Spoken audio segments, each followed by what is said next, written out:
Yes, indeed. Hey there, guys. This is Howie, and I'm just about to start a new video series just for fun. And essentially, what I'm going to do is I'm going to watch some beginners or amateur YouTube videos talking specifically about how to get into trading, how to trade with small accounts, beginners, strategies. And then I'm just going to sort of review them, give my reaction to them, give my 2 cents, comment, etc. And I sort of am doing this because I'm going to do it anyway. I'm going to watch these videos anyway, see if I can pick up some tidbits of information. And I figured I might as well record it while I'm doing it. Maybe it'll be fun. So it's the first video I'm going to review. It's called Tips for Trading with a Small Account. It's by UK Spread Betting. It has 1.1k thumbs up and 89 thumbs down, so 10 to 1 ratio. Looks pretty decent, and we'll just jump into it. Very strong, bassy intro. Okay guys, pretty common on this, small accounts. And, How do you trade a small account? ooh, Well, first of all, they should end that big bassy thing before the guy actually starts talking, because that's slightly distracting. do you know what? Small account is subjective. If you are someone who's got 50, 60 million in the bank, then 100 grand might be a small account for you. If you're someone who's got 20 grand in the bank, then it's going to be £1,000, £2,000 account. So I'm not going to talk numbers here because one man's small account is another man's large account. It's all dependent on your net worth, all these kind of things. So I'm not going to put numbers up there because I don't want to make anyone feel inferior, or I don't want to make anyone think, hang on, that's not smart, that's not small. So right away, he said, I'm not going to talk numbers. It's interesting because when I think of the size of an account, it doesn't mean the physical dollar amount. It means the sort of the ratio of your overall portfolio. So if you have a savings account of 100,000 and 10,000 is going to be in the stock market, well, it's a fairly small account relative to your overall net worth or your savings. If you have $100,000 saved and all of it is in the stock market, well, that's a large account. And the same would be true if there was $1,000 saved and all of it was in the market. So I think it's not just a dollar amount, big versus little. It's more relative size to your overall sort of financial strategy. Just sort of my 2 cents on that one. both sides of the coin there. And by the way, just a caveat to that, talking about inferiority, do not let anybody tell you you can't trade with whatever size money you've got. You know, there are instances where people have taken very small accounts and made them into very large accounts by being very skillful, and there are people who have taken very large accounts and gone broke. I would totally agree with that. I think it's much more likely for the large accounts to go broke than it is for the other way around. I think it's a great deal of skill and luck if a small account goes into. I think in both sides there's luck involved as well as skill, but certainly certainly something to consider. I mean, I don't know how many people are running around feeling embarrassed of having smaller um, trading accounts, but if it happens, certainly I agree with that. You shouldn't be embarrassed about your account size. So never go with the, or never judge someone by the size of their trading account, because there are some people out there who have large trading accounts who are destined to blow up. There are people out there who have got small trading accounts who are doing very nicely and are growing it very well. So same idea. I mean, so if someone has, it's sort of a interesting point. Because someone's small account could get larger, that's why you shouldn't judge them, and because someone's big account could get smaller, that's why you shouldn't look up to them. I don't know the point of that mindset aside from just, I guess, to not focus on the size of your account. So forget about the numbers. You focus on the game, focus on what you're trading, focus on becoming a better trader. And Okay, actually, that's good. I'm going to talk. I like that. I'm going to make that my first point. I'm going to make some notes as we go. I think it's just a good idea to see what I get out of this video. Focus on becoming a better trader. So I like that idea of, instead of looking at the size of your bankroll and how much money you actually have, you should just focus on results, getting better. Very digress very slightly. You know, a guy who had a very successful business. He sold his business. He made several million. He stuck most of it in a trading account. and he lost it all. He lost it all because he assumed he could do it as easily as he could, and recognised that he spent a lot of time and effort into his business, a lot of hard work. But he assumed that the more work he put in and the more effort and the more learning would equal better trading profits, which isn't actually the case. There's some skill that you have to develop. There's other mindsets you have to adjust, and all these kind of things. He afford. Okay, so story of a guy who had multiple millions in a successful business and then put it on the stock market, several millions, and lost it all. Now, what he said, the reason for the guy losing it versus the reason that he suggests is quite confusing. I'm going to go back and I'm going to listen to that one more time and maybe make some notes just so I can understand it. People out there who have got small trading accounts who are doing very nicely and are growing it very well. So forget about the numbers. You focus on the game, focus on what you're trading, focus on becoming a better trader. And actually, I'm going to digress very slightly. I know a guy who had a very successful business. He sold his business. He made several million. He stuck most of it in a trading account, and he lost it all. He lost it all because he assumed he could do it as easily as he could, and recognised that he spent a lot of time and effort into his business, a lot of hard work. But he assumed that the more work he put in and the more effort and the more learning would equal better trading profits, which isn't actually the case. There's some skill that you have to develop. There's other mindsets you have to adjust, and all these kind of things. Okay, so point one of that was his friend assumed that the more work he put in, the more effort and the more learning he put in, the more profits, which to me should be assumed in the market. That seems to be something that if you put more work, more effort into learning, into developing your skill, then you will make more profits. But his suggestion, learning would equal better trading profits, which isn't actually the case. There's some skill that you have to develop. There's other mindsets you have to adjust, and all these kind of things. He unfortunately didn't do that, and he lost all his money, and he then had to go back and get a job. So all that time he made building the business and selling it was gone in the market. So it's a bit of a sad story. This point confuses me. He said his friend assumed that the more work he put in, the more efforts and the more learning you put in, he'd have more profits. And the truth is, there's a skill you have to develop, mindsets you have to adjust, and those kind of things. So while this is a sad story, his reference as to how it benefits what he should have done versus what he did, it doesn't make any sense, because he's just saying the same thing. He assumed that he'd have to learn and then he'd make money, but instead he should have developed skills and mindsets. So I really don't know what the point of that story is, aside from just that's an unfortunate situation for that guy. On the flip side, I've known people who started out with 1,000 then turned into $250,000 very, very quickly. So, it works both ways, guys. So let's not talk about numbers, let's talk about strategy. So small accounts, treat it like a large account. That's the best thing I've got for you. Even if it is a small amount of money, treat it as if it's a large amount of money.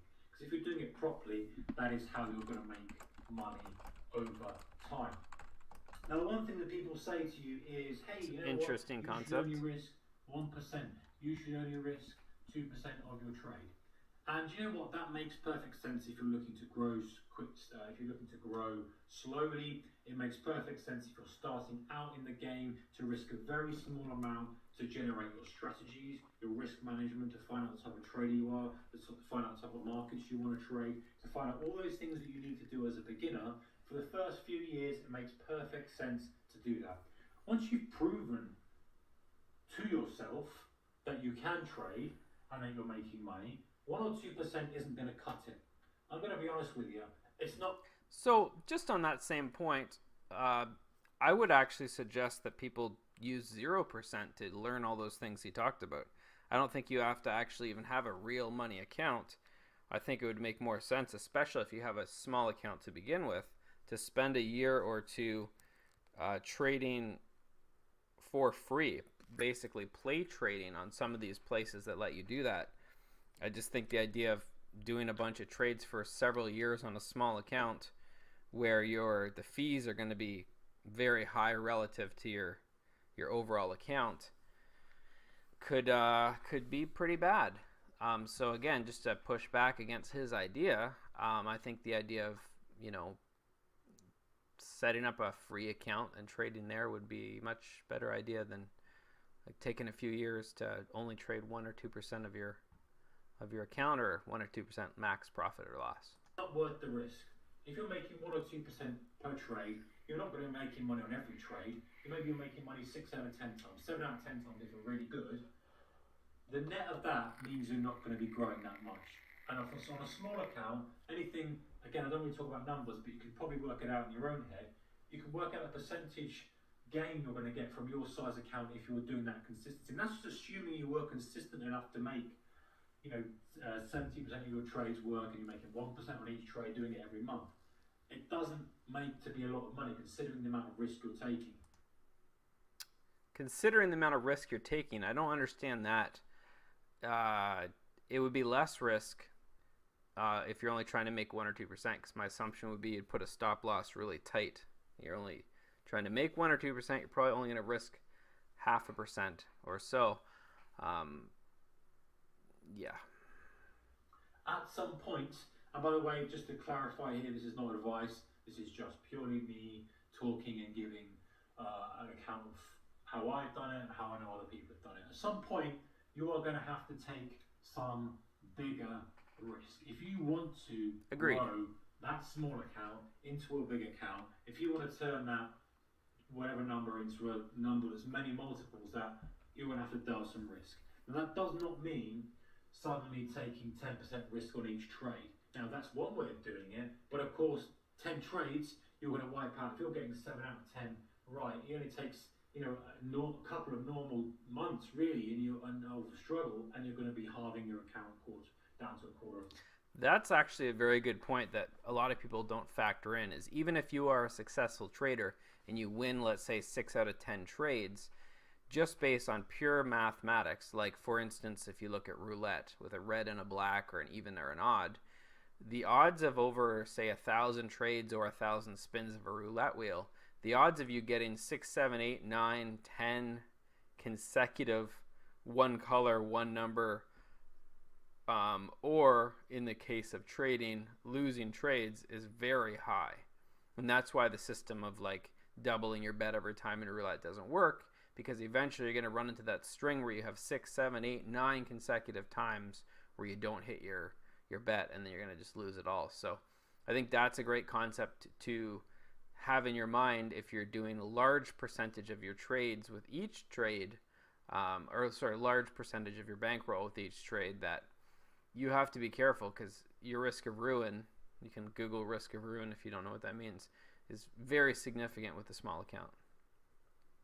So the important thing is risk. When do you take more risk? You take more risk when the market conditions are right, when you're trading well, when you've got some profit and you can play with that profit. Now, some people might say, hey, playing with profit is not, it's your money, it's not house money, or this. I'm not pretending it's house money. All I'm saying is, when you've made some money, you can then afford to take more risk with that money. So what do I mean? Let's say, for example, you're making, again, really want to don't use numbers, so let's say you've made X on the trade. Okay, you made X on the trade. The next trade, instead of risking X, why don't you risk 2X? So if that trade works for you, then why don't you next trade you risk 3X? You're ultimately only risking the same amount, because the first trade you had, you risked X, you made X. 2X, you're risking the profits from that and your initial X. Next one, 3X and X. Then perhaps the market conditions stop. So you back off a little bit and you put that to one side. Next time that comes around, you feel you've got a trade that's working well, if your setup's working well.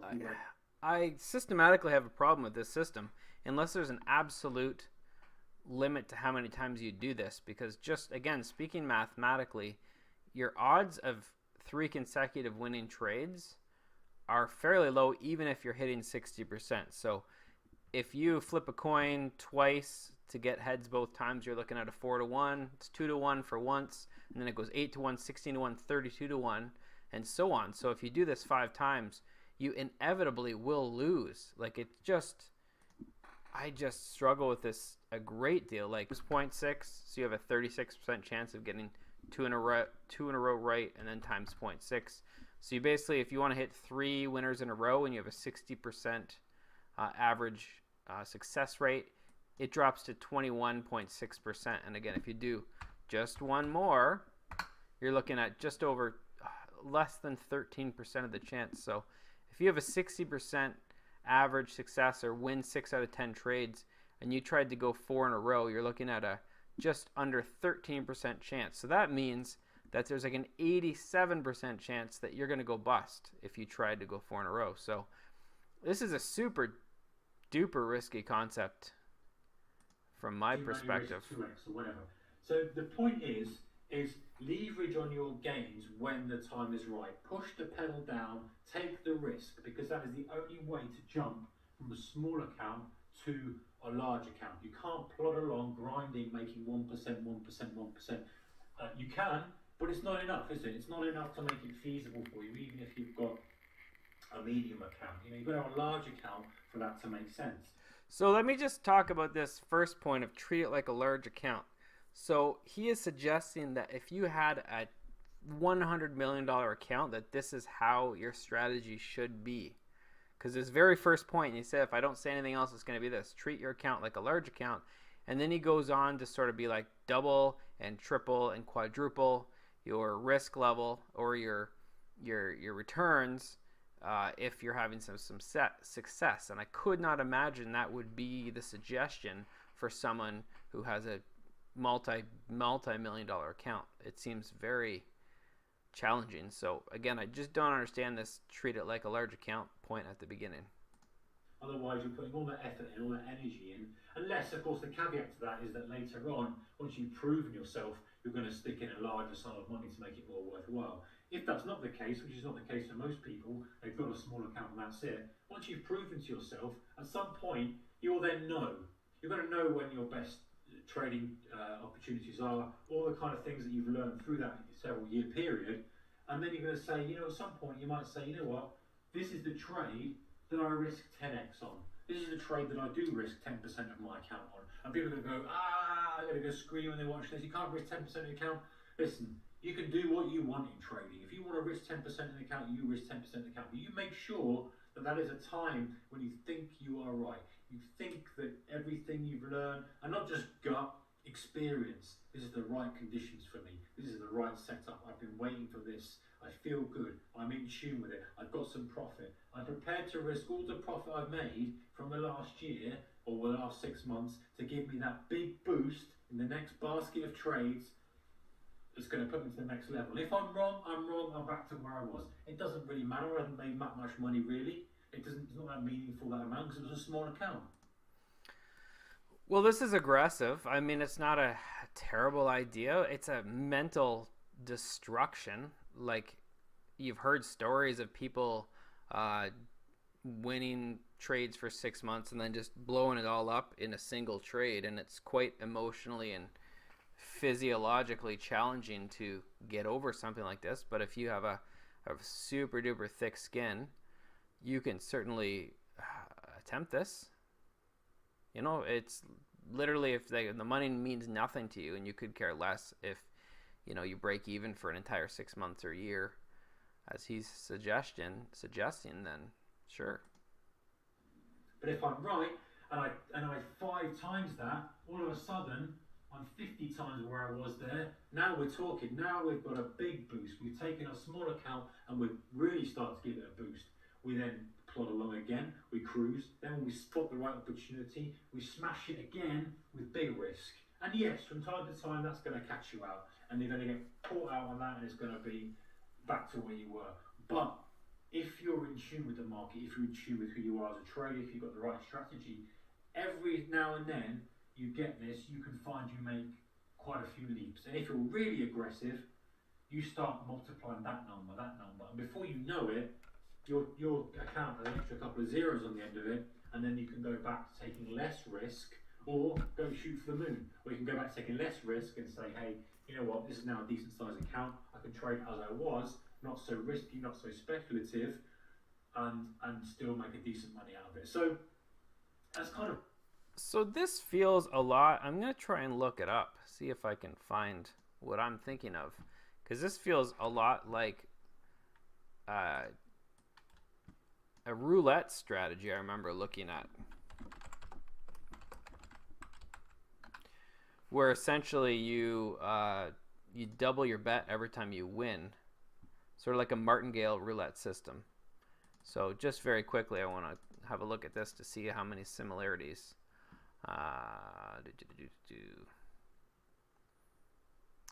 Roulette doubling strategy comes and goes down. You place the bet on one of the very outside bets.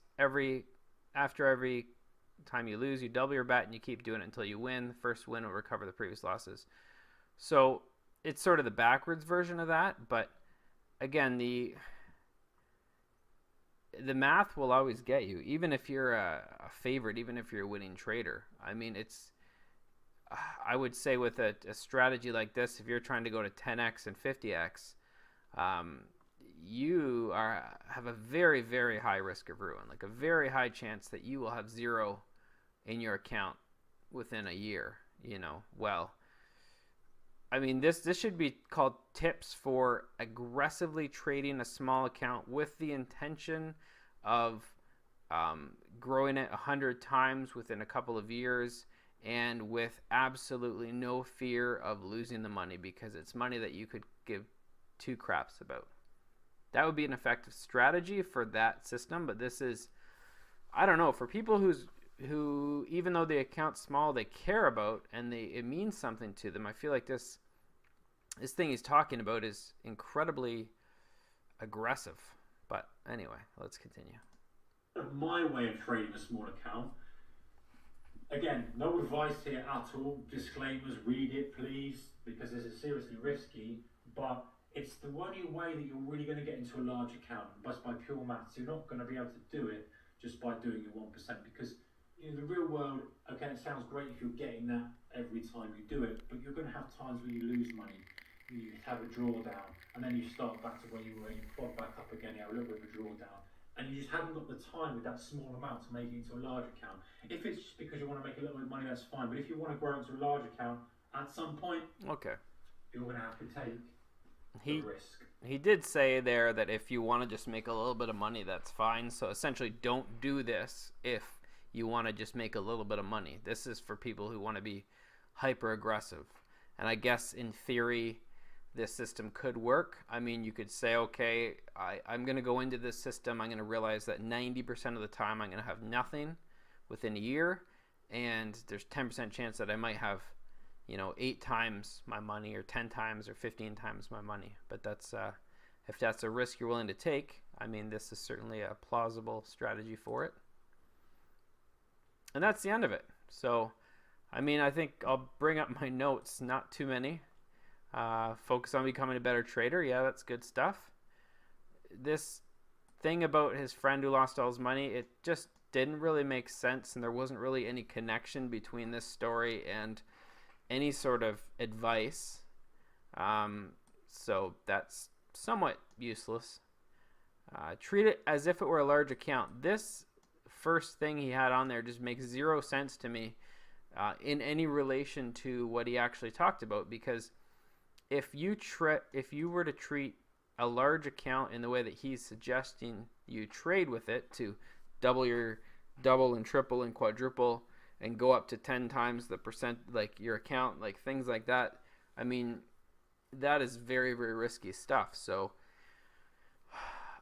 I wouldn't suggest it myself. And then the times take more risk are when profitable and when the market conditions are right. I mean, again, fairly vague, fairly general. I'd like to see the idea of him talking about a free account as opposed to risking just 1 to 2% until you've proven to yourself that you can do it.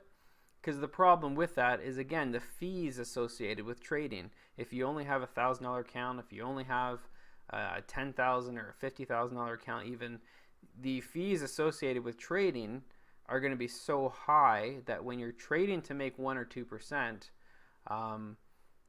the fees are just going to eat you up, and it'll be hard to be profitable beyond that. Because say you make $100, you're going to pay $20 in fees if it's $10 a trade, or $14 in fees if it's $7 a trade to buy and sell. So again, just a concept that if you're trying to learn, as I am, and I mean, in my particular example, I have super high risk tolerance because the funds, I'm willing to take the risk of using real money in a setting where I'm aware and understand that I could lose, 10, 15, 20% of it. So again, everyone's different, but it seems like this is geared towards the people who just want to blow up and are willing to fully take on the risk of losing everything. So I don't know. I'd love to hear your feedback and thoughts on this. Maybe I'm out to lunch. But I would appreciate hearing from anyone that enjoyed this and wants to start a chat about it. Put a comment in the comment section below. This has been Howie. See ya. Yes, indeed.